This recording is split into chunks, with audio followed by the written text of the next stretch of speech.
Bismillahirrahmanirrahim. Assalamualaikum warahmatullahi wabarakatuh. Alhamdulillahirabbil alamin. Kita semua telah diberi waktu, petunjuk, kekuatan sehingga kita bisa bertemu pada majelis yang mulia ini melalui alat komunikasi yang ada. Mari selawat dan salam terus kita sampaikan untuk Rasulullah Sallallahu Alaihi Wasallam.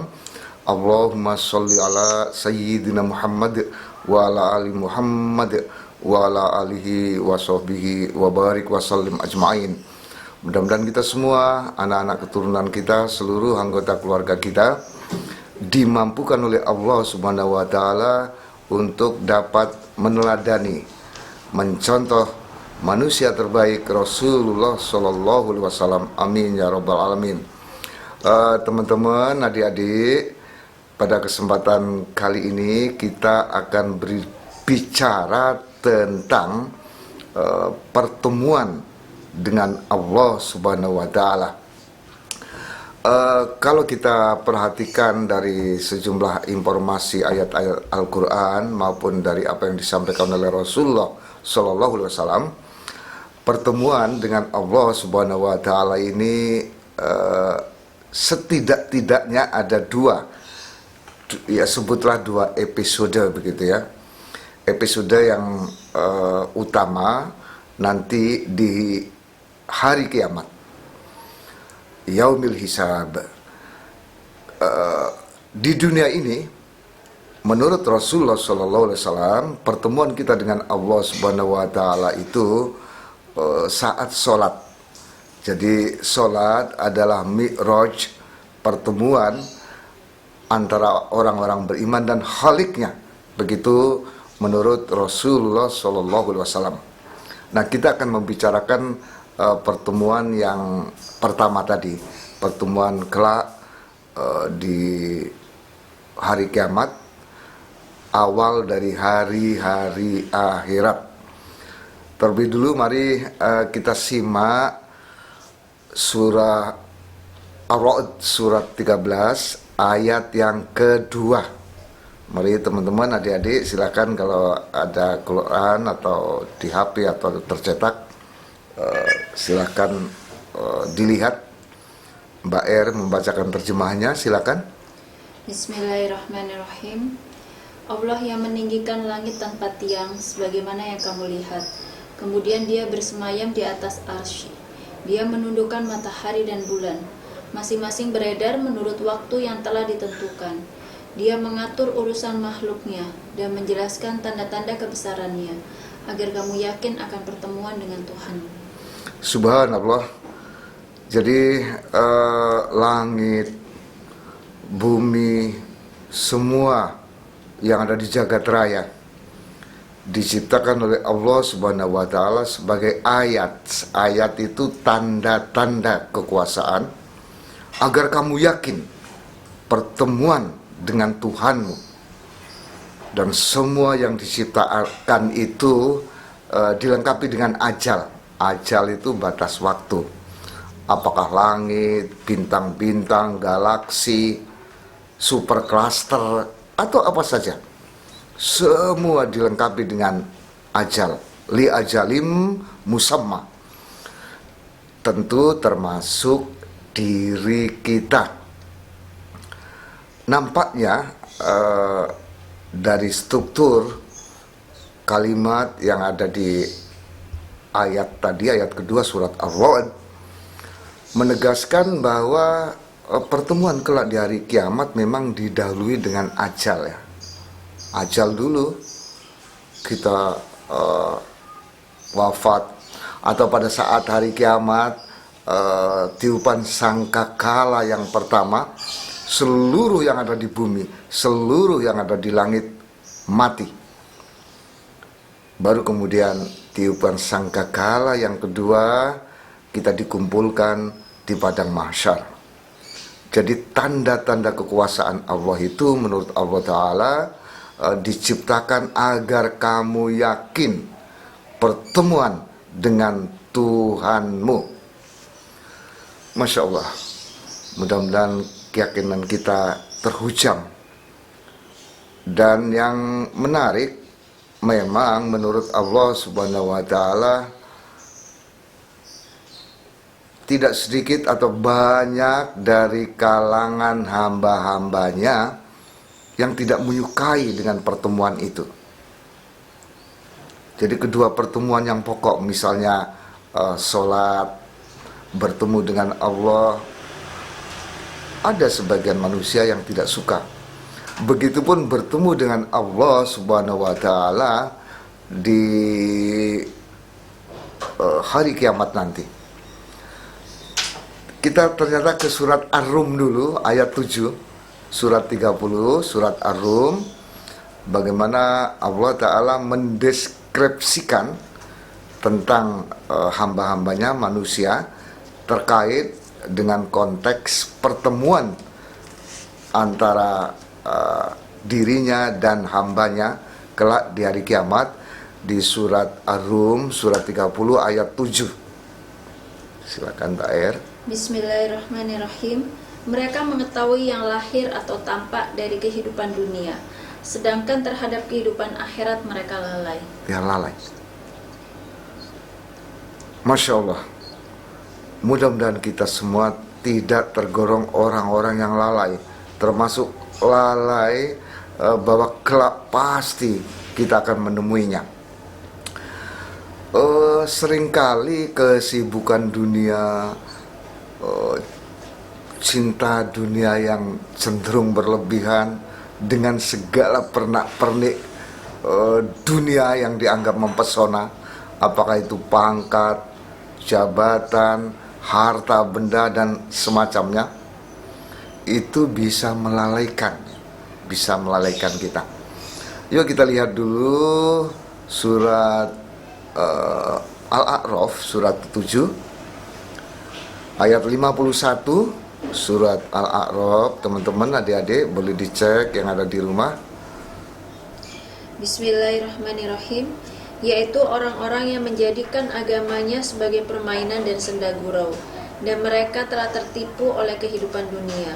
Maka pada hari ini, kiamat, kami mengelupakan mereka, sebagaimana mereka dahulu melupakan pertemuan hari ini, dan karena mereka mengingkari ayat-ayat kami. Ya. Jadi diabadikan di dalam Al-Quran ini bagaimana orang-orang yang disibukkan dengan hanya kehidupan dunia, konsentrasinya, perhatiannya, cintanya terhadap dunia cenderung berlebihan, dan mereka tertipu sampai melupakan pertemuan dengan Tuhannya, melupakan hari kiamat, dan kelak mereka yang melupakan itu pun akan dilupakan. Nah, ini konsekuensinya begitu besar ya. Jadi kerja ingatan kita ternyata diatur dan diapresiasikan kalau kita menaatinya. Misalnya kita diinstruksikan agar mengingat kematian, mengingat hari kiamat, lalu kita taati, maka itu diapresiasikan, katakanlah disebut diberi pahala begitu, dan diberi sejumlah hikmah, sejumlah manfaat yang luar biasa. Sebaliknya, manakala kita lalai, kita melupakan, maka itu pun ada sanksi. Lagi-lagi soal kehidupan dunia ini bisa melalaikan kita. Coba kita perhatikan surat Yunus surat ke-10 ayat 7. Surat Yunus ayat ke-7 surat ke-10. Bismillahirrahmanirrahim. Sesungguhnya orang-orang yang tidak mengharapkan atau tidak percaya akan pertemuan dengan kami dan merasa puas dengan kehidupan dunia serta merasa tentram dengan kehidupan itu, dan orang-orang yang melalaikan ayat-ayat kami. Masya Allah. Merasa tentram dengan dunia. Sebaliknya, manakala dunia terlepas, hatinya gundah seakan-akan langit runtuh. Begitu merasa susah, merasa bingung. Namun begitu dunia digapai, merasa puas dengan kehidupan dunia, maka dari situlah dimulainya kelalaian akan negeri akhirat, akan pertemuan dengan Allah Subhanahu wa taala. Karena lalai, maka di hatinya pun tidak ada keinginan untuk bertemu. Ini yang tentu harus kita muhasabah ya. Kita semua introspeksi. Syukurnya kita di sholat, khususnya di bacaan Al-Fatihah, kita diingatkan soal itu. Manakala kita membaca Maliki Yaumiddin, yang menguasai hari pembalasan. Begitu makna Maliki Yaumiddin ini kita ingat, kita hayati di dalam hati, maka mudah-mudahan kita lebih siap menyongsong hari-hari di mana kita dikembalikan kepada Allah Subhanahu wa taala. Teman-teman, sering kita tanyakan kepada kawan-kawan kita, kapan sih ingat hari kiamat? Tidak sedikit mereka menjawab, ingat hari kiamat pada saat ada gempa bumi, pada saat ada sakit, gunung meletus, bencana, itu baru ingat hari kiamat. Padahal kalau mengacu kepada bacaan sholat wajib, di mana Al-Fatihah ini dibaca 17 kali dalam sehari, semestinya kita mengingat hari kiamat itu ya 17 kali, sekaligus menghayati, meyakini bahwa kita akan diadili secara rinci, diadili seadil-adilnya. Dengan begitu mudah-mudahan ada sikap yang tertuntun karena ingatan, karena keyakinan adanya hari kiamat, adanya pertemuan antara kita dengan Allah Subhanahu wa taala. Itu akan mendrive kehidupan kita sehingga insya Allah lebih berhati-hati. Namun sebaliknya, manakala kita melupakan, mengabaikan, bukan tidak mungkin kita ceroboh seperti kendaraan tanpa rem. Ini tentu sangat berbahaya, karena Allah sungguh tidak menyukai orang-orang yang melupakan pertemuan dengan dirinya. Sampai-sampai diabadikan di dalam Al-Quran, para malaikat itu sampai katakanlah kaget, semacam merasa aneh gitu ya. Kalian hidup di dunia kan sudah dikirim oleh Allah para rasul, para nabi untuk mengingatkan pertemuanmu dengan hari ini, dengan hari kiamat. Entar lagi kita akan lihat di surat Al-An'am, surat ke-6 ayat 130. Jadi pada saat itu digambarkan begitu banyaknya manusia yang digiring menuju azab. Di Al-An'am ayat 130, silakan. Bismillahirrahmanirrahim. Wahai golongan jin dan manusia, bukankah sudah datang kepadamu rasul-rasul dari kalanganmu sendiri? Mereka menyampaikan ayat-ayatku kepadamu dan memperingatkanmu tentang pertemuan pada hari ini. Mereka menjawab, ya, kami menjadi saksi atas diri kami sendiri. Tetapi mereka tertipu oleh kehidupan dunia, dan mereka telah menjadi saksi atas diri mereka sendiri, bahwa mereka adalah orang-orang kafir. Iya, bahwa mereka adalah orang-orang yang ingkar, mengingkari, mengabaikan adanya pertemuan dengan hari kiamat, adanya pertemuan dengan Robnya. Di ayat tadi disebutkan karena tertipu oleh kehidupan dunia. Sampai para malaikat bertanya, bukankah sudah datang rasul-rasul yang menyampaikan ayat-ayat Allah yang menyampaikan soal ini. Memang kalau kita perhatikan, sering keimanan kita itu disingkat yang pokok ya, baik dalam ayat Al-Quran maupun di hadis.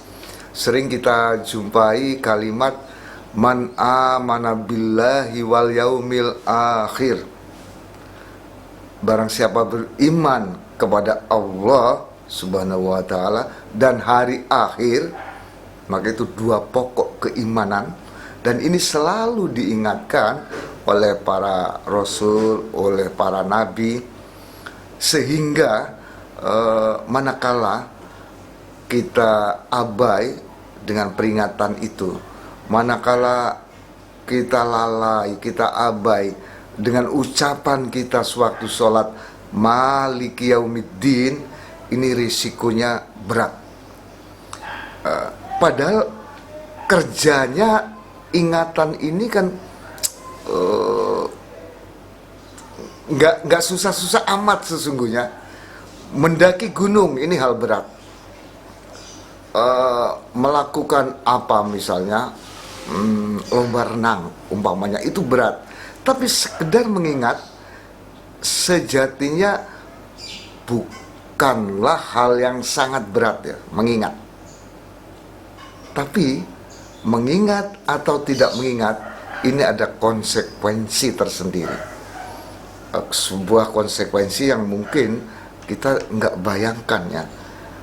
Karena itu mari sama-sama kita lebih bersungguh-sungguh mengingat makna kata maliki yaumiddin dan menghayatinya. Kalau kita yakin akan pertemuan dengan Allah subhanahu wa ta'ala, kalau sebagai orang beriman kita ada kehendak, keinginan bertemu dengan Allah, yang mestinya memang menginginkan, menghendaki pertemuan itu. Kenapa? Karena orang-orang beriman itu amat sangat cintanya kepada Allah. Disebutkan di surat Al-Baqarah 165 kan, orang-orang beriman itu asyadduhu balillah, sangat besar cintanya kepada Allah. Di situ ada rindu, di situ ada kehendak, keinginan untuk bertemu. Manakala di diri kita misalnya belum ada keinginan, belum ada kehendak untuk bertemu,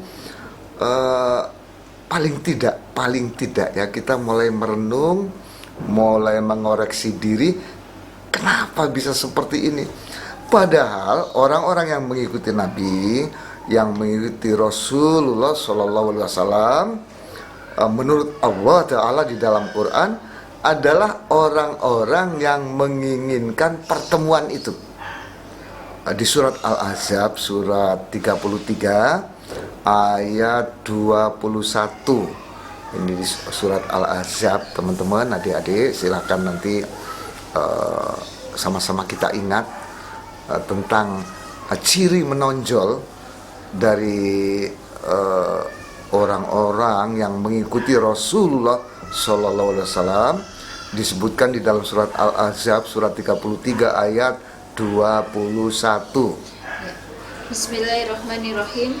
Sungguh telah ada pada diri Rasulullah itu suri teladan yang baik bagimu, yaitu bagi orang yang mengharap rahmat Allah dan kedatangan hari kiamat, dan yang banyak mengingat Allah. Ya, ayat ini diawali dengan penegas. Kata penegas atau dalam ilmu gramatika bahasa Arab Quran, harfun taukid, harf penegas, lah, sungguh, qad, benar-benar Rasulullah itu teladan yang baik bagi kita sebagai orang-orang beriman, teladan terbaik, yaitu orang-orang yang diantara cirinya adalah banyak mengharap rahmat Allah, kemudian berkehendak menginginkan datangnya hari pertemuan dengan Allah Subhanahu wa ta'ala, yaitu hari kiamat. Dan ciri yang lain adalah banyak zikrullah, banyak mengingat Allah. Mudah-mudahan ketiga ciri ini lengkap ada pada diri kita sebagai umatnya Rasulullah SAW. Ciri yang pertama, banyak mengharap rahmat Allah. Rahmat Allah itu sungguh kita harap-harapkan. Yang kedua, berharap datangnya hari kiamat, hari pertemuan dengan zat yang sangat dirindukannya, yaitu Allah Subhanahu wa ta'ala. Ciri ketiga, banyak zikrullah, banyak mengingat Allah. Yang mana dari tiga ciri ini yang sudah ada pada diri kita? Mengharap rahmat Allah ada. Banyak berpikir ada. Mengharapkan datangnya kiamat? Enggak. Ini yang belum kita ini. Takut. Iya. Wah, alasannya macam-macam. Yang belum siap, yang banyak dosa lah. Kalau alasannya banyak dosa, maka Allah menjawab, Innallaha ghafurur rahim. Sesungguhnya Allah Maha Pengampun, Maha Penyayang. Tapi dosaku banyak sekali. Maka Allah menjawab, Innallaha yaghfirudz dzunuba jami'an. Sesungguhnya Allah mengampuni semua dosa, semua. Apalagi alasannya? Anak masih kecil-kecil. Kalau anak masih kecil-kecil, kalau sudah memang waktunya datangnya kematian, yang punya anak masih kecil, yang punya anak sudah besar, bahkan yang tidak punya anak, ada yang mati nggak? Mati juga. Masya Allah. Jadi sering kita alasan-alasan itu ternyata kata orang yang berbahasa Inggris, lip service, hanya di mulut. Alasan sebenarnya biasanya karena cinta dunia. Nah, ini alasan yang sebenarnya. Tapi sudahlah, mari kita mengoreksi diri kita masing-masing. Mudah-mudahan kita bisa memiliki tiga ciri itu, yang kalau kemudian kita memang ada kehendak bertemu dengan Allah Ta'ala di hari kiamat, maka Allah pun berpesan bagi yang ingin menemui dirinya. Coba kita perhatikan surat Kahfi ayat terakhir, surat 18 ayat 110 ayat terakhir.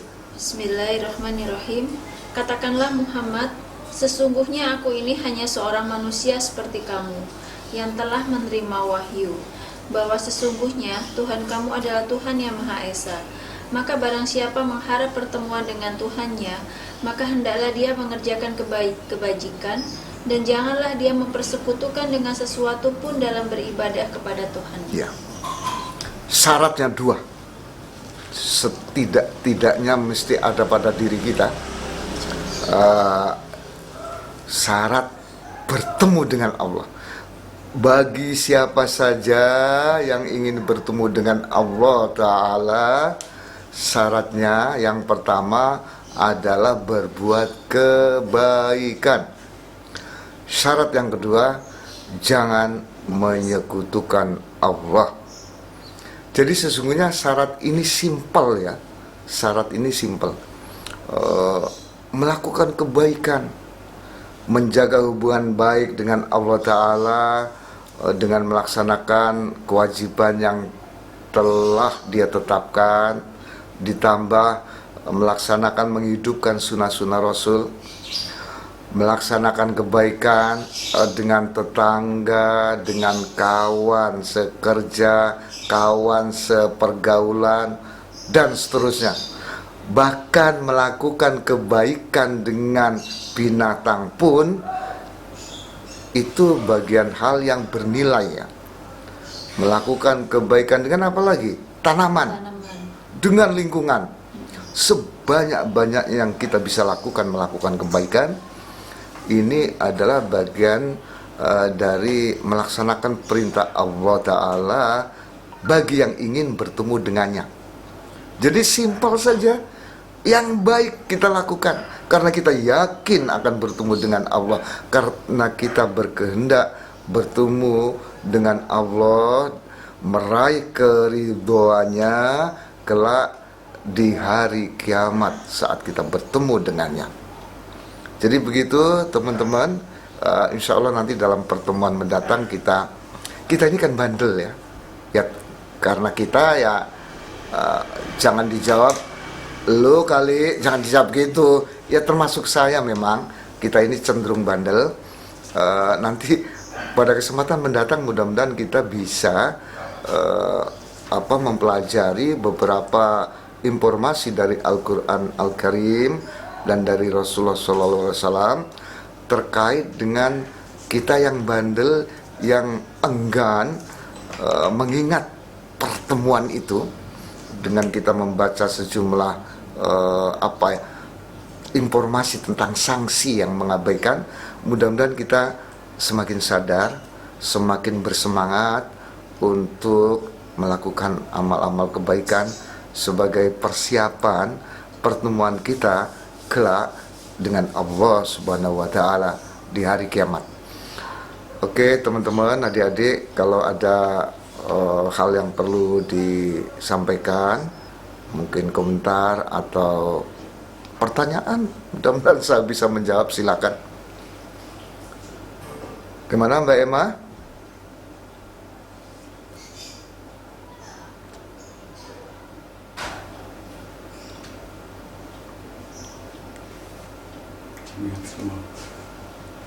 Gimana Mbak Emma, ada yang perlu disampaikan nggak ini teman-teman?